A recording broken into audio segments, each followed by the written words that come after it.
Well, good afternoon, everybody, and welcome to the swearing-in ceremony for our new Sarasota police officers. At this time, I just want to remind you that you will be video and audio recorded. Eventually, it will be on Facebook and social media, so please clap loud, let people know that you're here. So let's start off giving a round of applause to all the new officers.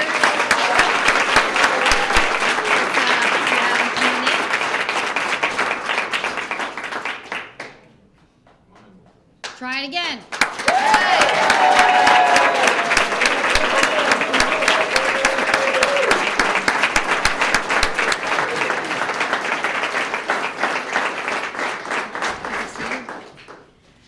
Please feel free to take photographs at any time. This ceremony is for you as well as for them, and I encourage you, please get up, take pictures, participate, because this is a celebration.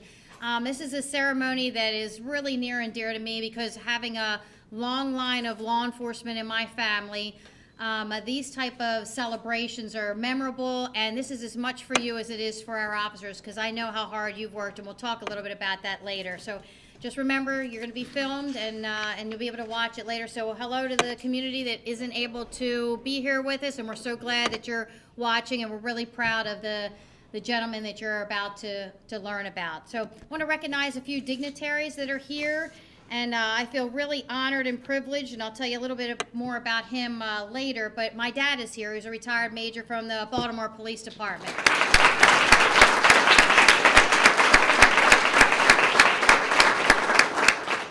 The city manager, Tom Barwin, unfortunately couldn't be here, but he sends his congratulations. He's very proud of you and excited that you're going to be patrolling the streets of the city of Sarasota. We have some other dignitaries that are here. Bill Fuller is the chair of the Independent Police Advisory Panel. Thank you for being here.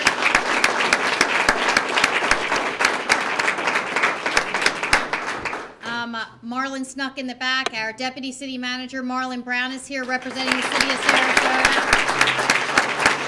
Thank you for being here. Martha Herrera from the PCC member is here. Thank you so much for being here. From Vern Buchanan's office, Chloe is here representing our congressman. Congressman Buchanan is so supportive of law enforcement. He always has a representative here, and he recognizes our police officers throughout the year. We had a great meeting yesterday. I look forward to working with you in the future. From Palmetto Police Department, Sergeant Johnson is here. He's here to support one of our officers, Officer Maduro. So thank you so much for being here. Our deputy chief is not here. He's on vacation, but he also sends his regards. And I've got members of the command staff here, Captain Jarris, Lieutenant Armstrong, Lieutenant Mayforth, Lieutenant Steiner, and Lieutenant Trochet. Please give them a round of applause. And I would also be remiss, Joe Paulzak from the City Attorney's Office is here. Thank you, Joe. I want to take this time right now to ask you to please stand and let's pledge allegiance to our flag. I pledge allegiance to the flag of the United States of America and to the republic for which it stands, one nation, under God, indivisible, with liberty and justice for all. Thank you. You may be seated. I just want to say thank you to the family and friends that are here to support the officers about to be sworn into the Sarasota Police Department. I know how proud you are of these gentlemen, and I just want to tell you how proud I am of all of you to have raised the caliber of men that are standing, or actually sitting before you right now. They wouldn't be where they are without your love, your support, your guidance, and being such great role models. And that's why I said to you earlier, this is a celebration about you as much as it is about them. I congratulate all of you, and we're really excited that you're now joining the law enforcement family because you now are part of the Sarasota Police Department too, just like they are. And I often tell the families, if your loved one doesn't contact you, you call me, okay? And I will make sure that they reach out to you because it is very important that they have a good, strong support system. Law enforcement's a challenging career. It's always been challenging, but especially so now. And it's really important for our officers to know that they have the love and support and the ear. Because I can tell you, there's many times I've gone to my dad and talked to him about situations, and it's nice to have that friendly, supportive ear and that love and guidance to help us. So thank you so much for what you've done to bring them here today. And we have great pride in them, and thus all of you. So at this point, what I'm going to do is I'm going to introduce our officers, ask them to stand up and face all of you, so you get a good look at them before we swear them in. So candidates, Adam Bairden, please stand up.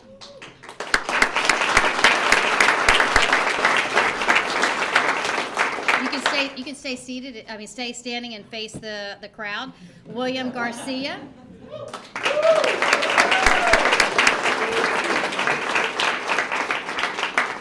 Lorenzo Gale.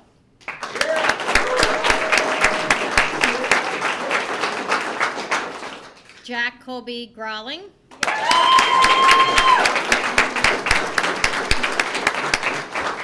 Frederico Jimenez. And Aaron Madro.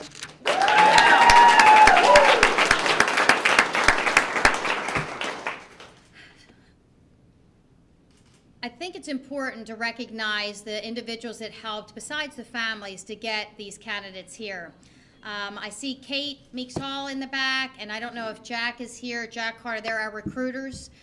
They work hard to find individuals that are of the highest caliber so that the community only has its finest, people that are going to do the right thing for the right reason. And I can tell you they've done an outstanding job with these candidates. So let's give them a round of applause. Great job.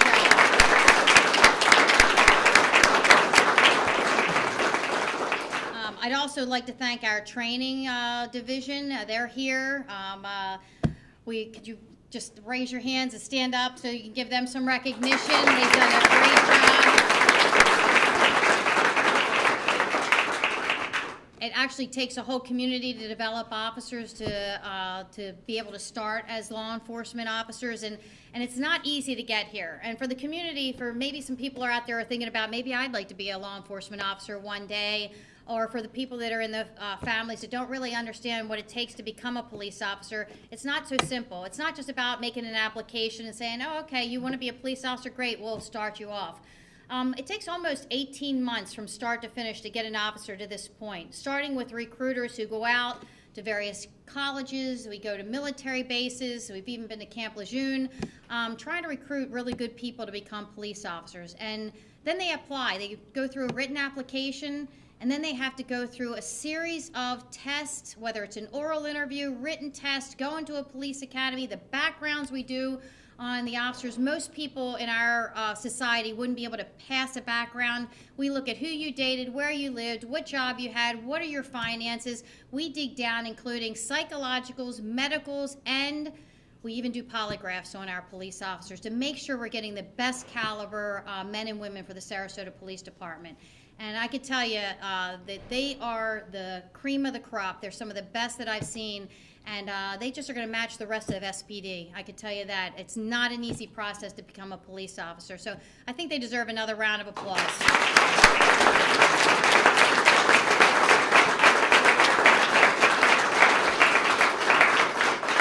So now is the time you've all been waiting for. It's the time to administer the oath of office. And what I'm going to ask you to do is to raise your right hands, and candidates, and I'm going to ask all Sarasota police officers to please stand and reaffirm your oath of office. I'd like to do this because we are part of a family, we are part of a team. So if you would please raise your right hand and repeat after me. I, and state your name, I, Bernadette DePino, hereby upon my oath, solemnly swear that I will,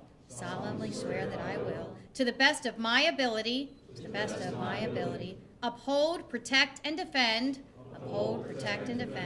the constitutions of the state of Florida, and the United States of America. I further swear that I will, I further swear that I will, to the best of my ability, enforce the ordinances, laws, rules, and regulations, as enacted by the City of Sarasota, Florida,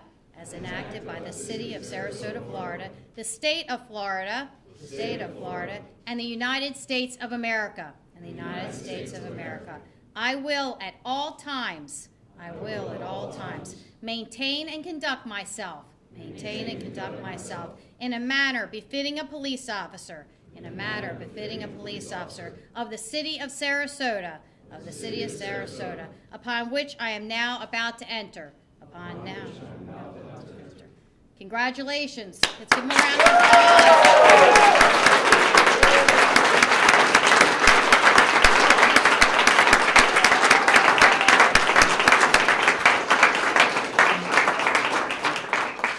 Now, if there was anybody out there that's not a sworn police officer that raised their right hand, you are not police officers now, even if you repeated that, okay? It's just for the officers. Gentlemen, you may have a seat. This is a very special part of the ceremony for me. This is the time where the officer has a significant person pin their badge on for them. This is something that I took from, it's really a family tradition and other agencies do it, but it's really important to me. I was very fortunate. My dad was able to pin my badge on me throughout my career. And then when I became a police officer here, my daughter pinned my badge on me here. So it really is about family, and this is about connection. So each one of the officers has selected someone from their life that is important to them and is actually going to pin their badge on for them as I read a bio about these outstanding candidates. So the first one is going to be Adam Bairden, and he's going to be pinned by his father, Tyrone Bairden.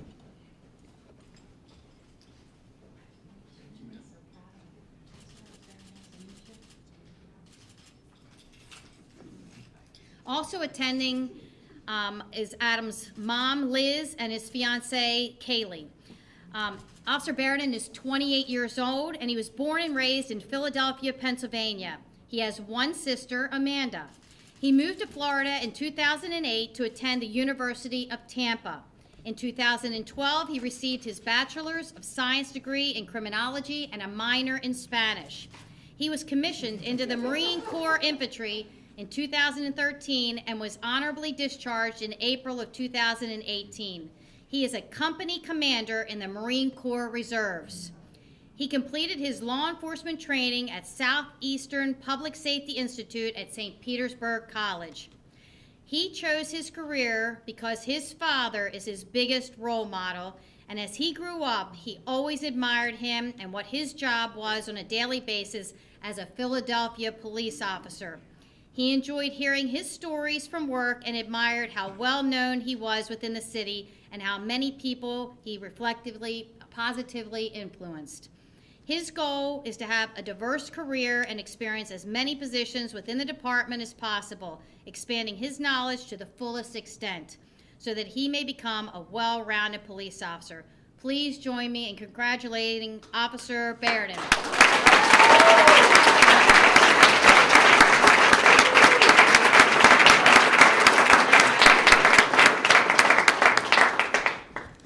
Sounds like an awful similar story. That's why I became a police officer, because of my dad. Same exact things. He always told me the coolest stories, all the best stories.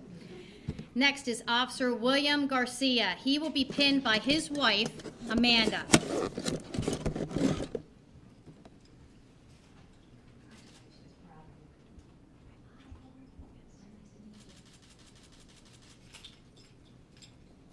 Officer Garcia has his mom here, Angela, his dad, Charles, his mother-in-law, Sherry, and his father-in-law, Gary. Welcome. We're so glad you're here.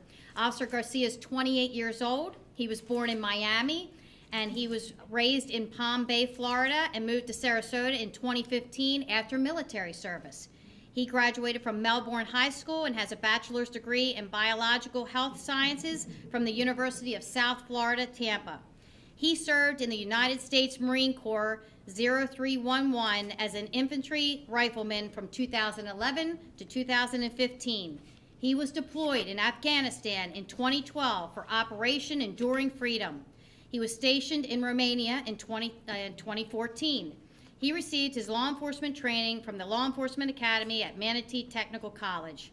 He chose a career in law enforcement because he enjoys the variety and everyday work experience and the ability to help people during tough times, sometimes their hardest days. He enjoys working out and spending time with his wife and dog. Officer Garcia's goals include working with the Street Crimes Unit and becoming a member of the SWAT team and a firearms instructor. Please join me in congratulating Officer Garcia.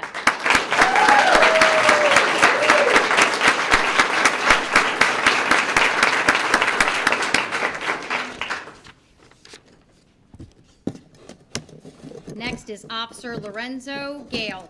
He will be pinned by his wife, Chanel.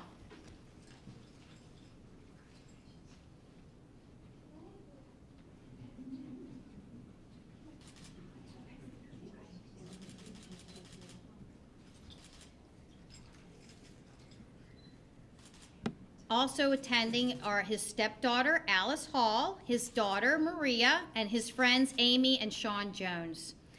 Officer Gale is 30 years old. He received his Bachelor of Science degree in Environmental Science at the University of Tampa. He was in the United States Air Force for over 7 years, where he served as a military police officer. He completed his law enforcement training at Hillsborough Community College. He enjoys spending time with family and reading comics with his daughter. His goals are to work hard and become a member of the HOT team, which is our homeless outreach team. Please join me in congratulating Officer Gale.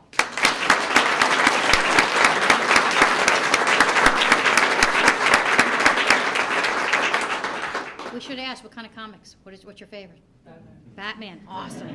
Love it. Love it. Next is Officer Jack Colby Grayling, and he will be pinned by his mother, Pamela.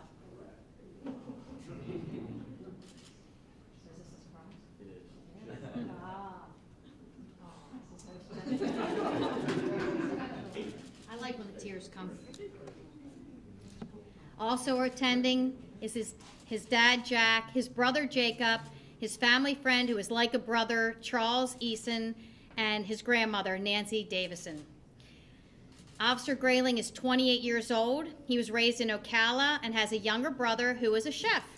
In 2016, he received his Bachelor of Science degree in Public Health at the University of South Florida.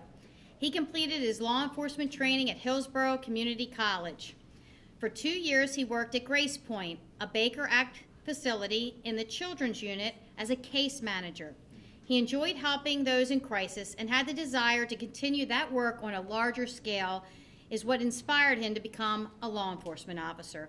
He enjoys working out and playing basketball. He also enjoys watching sports, kayaking, and going to concerts. His goals are to have a successful career with the SPD and become a member of the SWAT team and Street Crimes Unit. Congratulations to Officer Grayling.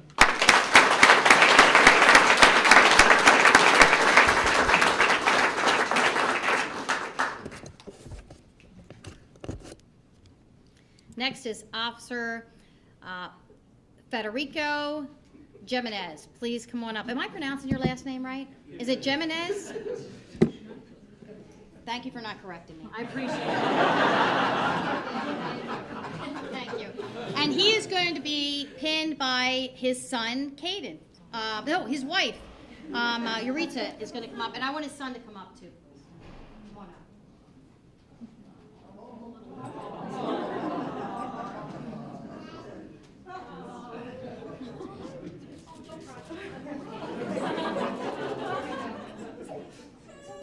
It's okay.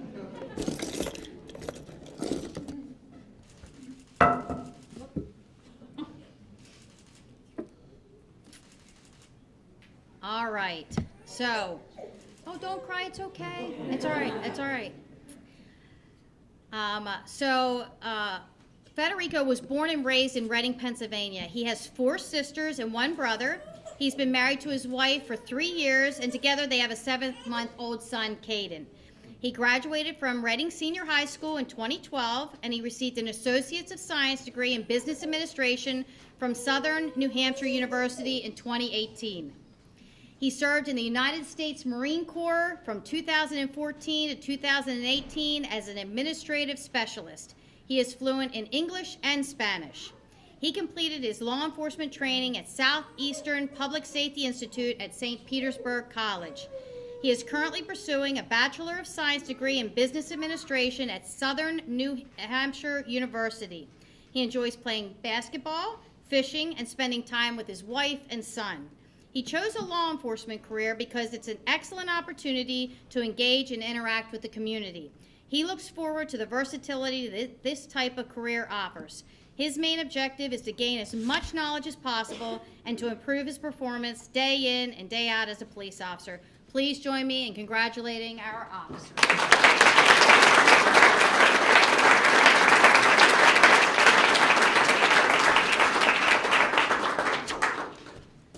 And last but certainly not least, Officer Aaron Modrow. Please come on up, and he's going to be pinned by his wife, Brooke.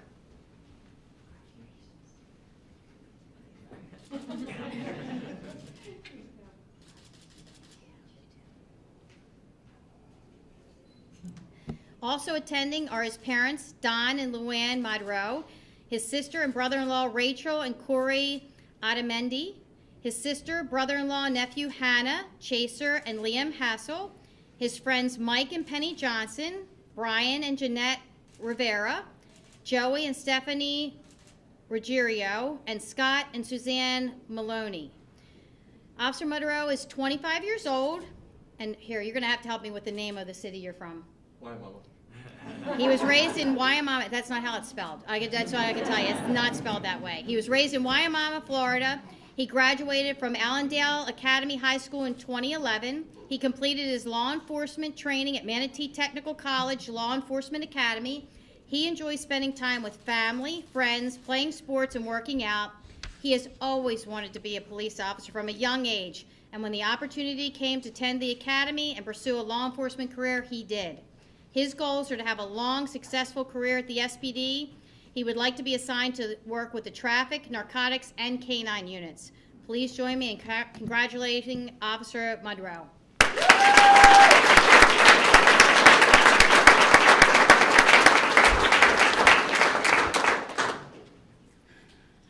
At this time, I usually break away from the normal tradition because this is something that's very near and dear to me. And we just had our training this morning, and I told you a lot of stories. I told you a lot of stories about my dad.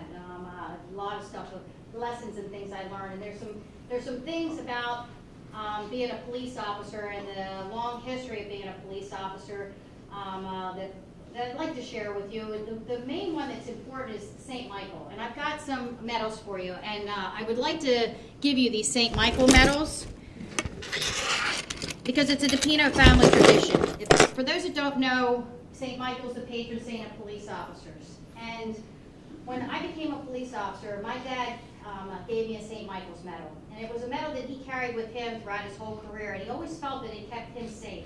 His shift also thought it kept him safe too, and I was honored to carry it with me for many, many years until my daughter became a police officer.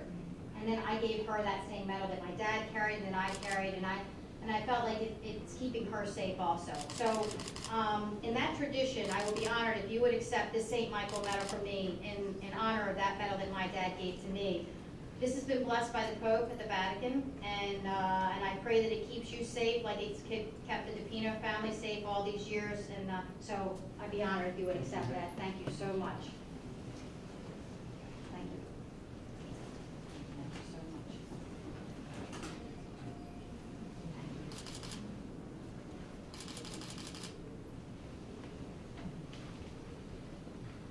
And because you've heard so much about my dad today and about this history, I've invited a person that is very important to me. The reason why I am a police officer to this day is because of my dad. He is my hero.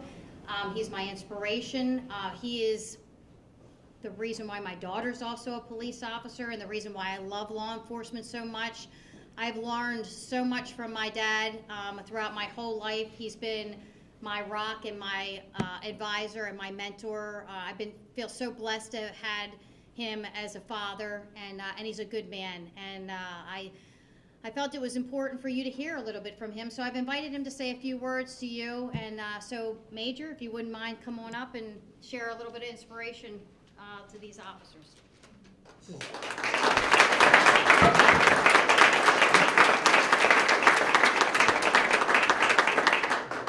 act to follow, you know. I trained her, so she's a lot better than I ever was. But let me tell you about our family history.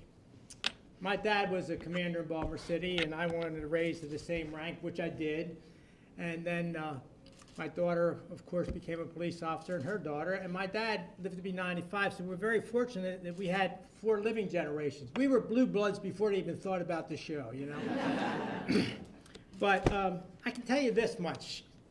We came very close to not being 4 generations, because we were sitting on the beach in Ocean City, Maryland one time, and my daughter came up to me and said, "Dad, you know, I want to become a police officer." And I said, "Bernadette," I said, "you can't become a police officer." And she said, "Why not?" I said, "Well, they don't take cripples." And she said, "What do you mean they don't take cripples?" She says, "I'm not crippled." I said, "But you're going to be, because I'm going to break both your legs." But obviously she changed it, and she ended up outdoing my father in my career, and she's doing really great. And of course, my granddaughter, I'm very proud of her too. She's up in Baltimore. Let me tell you a little bit about my career, just to give you an idea on how things were compared to what you guys are getting ready to go into, all right? Fresh out of the Marine Corps, I decided to become a police officer. I was tough, man. I knew I could handle anything came out on the street. I was wrong. But anyway,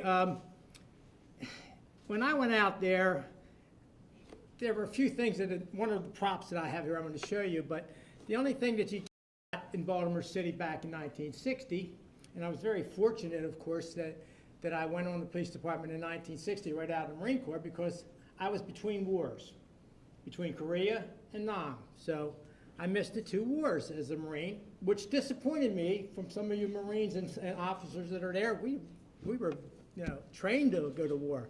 But I then fought the Battle of Baltimore for 30 years, so that's a big difference. Anyway, what we were issued back in those days after you graduated were a gun, 6-shooter, by the way, keys, a little key that was sort of this key here, and if any of you ever get to go in the chief's office, which you may not want to do, you'll find out on her wall she's got a little call box called a telegraph box. And some of you in here may remember those things that are close to my age, but not that close. But there was a call box out on the street in various locations on your post. And what we were issued was called gun, key, badge, and whistle. And I'll explain all those to you. Number 1, they also gave me a number, 43. 43, what's 43? That's your call number. What's a call number? You'll find out. Well, back in those days, we didn't have walkie-talkies. We didn't have cell phones. All we had was that telegraph box, and we had to make a call every hour, and 43 was my time to make a call, 15 minutes before or 15 minutes after. If I didn't make the call, I was either dead or in trouble because I missed a call, and I would be written up for it. And if you didn't answer your call, they sent out the 2-man scout car to look for you, to make sure that you were okay, because you're walking this neighborhood. Remember, there was 8 posts in each, we used to call them bailiwicks, now they call them sectors, but they broke something up into 8 little pies. And so 8 foot patrolmen, all foot, and 1 2-man car. Well, most of the time we didn't have 8 people, so you worked 1 and half of 2, or 1 and 2 and half of 3, you know, depending on what the posts were, and you had to go to the call box and make your call. I know the first day I went out on the street, the 2-man unit dropped me off on the corner and said, "Here you are." I went, "Where am I?" You know, I'm looking around in the area, North and Hartford Road, I remember, and found the call boxes, made all my calls, walked the post till my feet hurt, and then, of course, we used to be issued these things. They were called an S Pantoon. I wish we had had one this big back then, but and it's called a nightstick. And you had this nightstick, and you swung it. And if you watch the old time ways, you'd twirl. Well, I learned how to twirl mine. If I had the other one, I could show you pretty good. It's like, you know, I look like one of these baton girls. I could whirl around. But it took a lot of knee bangs and a lot of elbow bangs to learn how to do it. And at the end of the shift, your feet were really sore from walking, because I was afraid to sit down anywhere as an early cop. I thought, man, I sit down, the sergeant will find me walking around. Anyway, the other things were that what we got issued was it. We had to go buy our own leather. Never gave us belts or anything. They gave us the gun with a holster and 12 bullets. And we had to buy our own shirts, white shirts with ties, no short sleeve shirts or anything. And then, of course, they issued your dress coat and this long overcoat and a raincoat with a hat on it. And you had to buy your own shoes. So none of those things were given to you. And we did all that on $4,000 a year, which I was making, which I thought was great, $80 a week, because they told me in 5 years you'll be making $100 a week. That was 1960, so I was doing pretty good. Anyway, I showed you the key that I got for the call box, and I showed you the nightstick. And that's another thing I have in my pocket that I still carry around too, is a St. Michael's medal, all right? And listen, you took this job, it certainly wasn't for the money. And I'm really proud of all of you for being dedicated, because you're not just people to go out and make an arrest, get into a big chase, you know, have all that adrenaline flowing. You're also social workers. You're street crossing guards. You know, you're helping people out of accidents. You're saving lives, delivering babies. I delivered 5 in my career, and it wasn't easy. But I almost passed out on the first one. But you know, when you're thinking about it, you're doing so many great things, and you're not just an enforcement officer. You know, you're the law. You're the man, you're the woman, you're out there and you're serving and you're protecting, and your life's on the line. It is, it's on the line, especially nowadays. I mean, back in my day, I just think it was tough when we were going through the 60s and the 70s, but right now, I'm afraid to read the newspapers. I don't even like to look at Facebook, because every time I look at Facebook, there's an officer, you know, and you're thinking about what's going on. But you know what? You could get something happen to you working at the 7-Eleven. So you put your faith in that St. Michael medal, and you thank your God, whoever that God may be, because it doesn't have to be my God, as long as it's your God and whatever you believe, and He'll look out for you. And I can't say that over the years I didn't have some close calls, and I thanked St. Michael later on for what happened, because you know, you do certain things, and all the training that you've gotten is really important. I mean, it's important. You guys, Marines, Air Force, all the things that you've done over the years is great for you. But there's another thing that you have to know. It's called common sense and basic instinct. Not the movie, but the basic instinct, okay? If somebody takes a swing at you, your instinct is to raise your arm and protect yourself. And that's what's going to happen when you're out on the street. You're going to raise your arm and protect yourself. My granddaughter once told me, she said, "Pop, how do I know, you know, when to use force?" And here's a young lady that's a black belt in karate, and she's going to ask me what to do, you know. And I said, "Well, Tabitha, you know, it's just like your self-defense that you've taken. You know when to raise your arm, and nobody has to tell you what you have to do." I said, "Now, in my particular case, yeah, I've been shot at a few times, more than a few, and I've had other things happen." I said, "But I knew what to do because the hair on the back of my neck stood up." Well, I'd have problems right now, to tell you the truth, because I don't know whether I'd have enough to be sticking up. But listen, walk tall, all right? Walk tall. And sometimes just your presence, that presence that you have walking, and each one of you has it right now because I can see it, all right? And same as these other officers are. When you walk out there on the street and you show a feeling of authority and compassion and all the things that go with it, you know, you'll get the respect. Not always, because that doesn't always work, but you go up there and it'll help you most of the time that you're doing that. I know that you've accomplished a lot, all right, just getting through what you've been doing. And I, along with everybody in this room, probably want to thank you for what you have accomplished now, and I want to thank you for your future service as well as what you're going to be doing. You know, I'm hearing all about you guys, and I thought of something too, because I can remember certain things like the 43. I can tell you guys, especially you, Captain, and some of you other guys that were in the Marine Corps, I know my M1 Garand number, 1679178. It's only been 61 years since I got it issued, you know, so you remember those particular things. And so I'd like to say this to you. go out there, be careful, hug your family every night before you leave and when you come home. And we police officers are like the Marine Corps. We're the few, the proud, the police officers. Thank you for your service.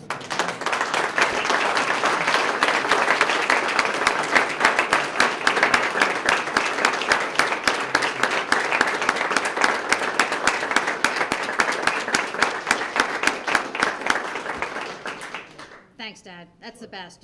I could listen to you all day, and I'm so proud of you. Thank you. Too many stories. You told me good stories. You did. You told me great stories, and I like I said, you're my hero, and thank you for those inspiring words. And it means a lot to me, and it means a lot to our officers and the entire SPD that you're here. So thank you, Dad, so much for that.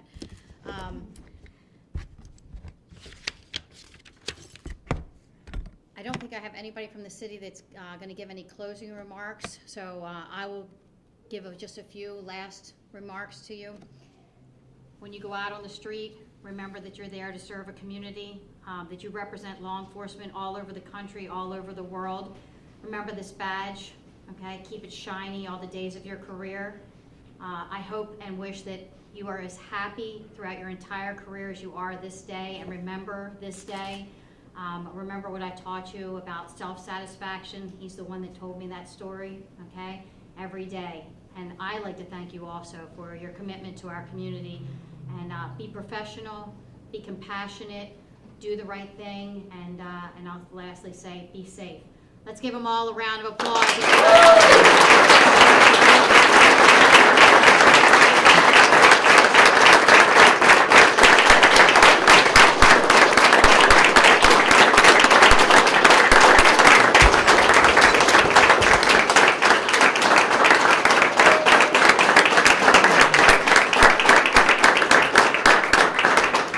Concludes our ceremony. Thank you so much for being here. I really appreciate it.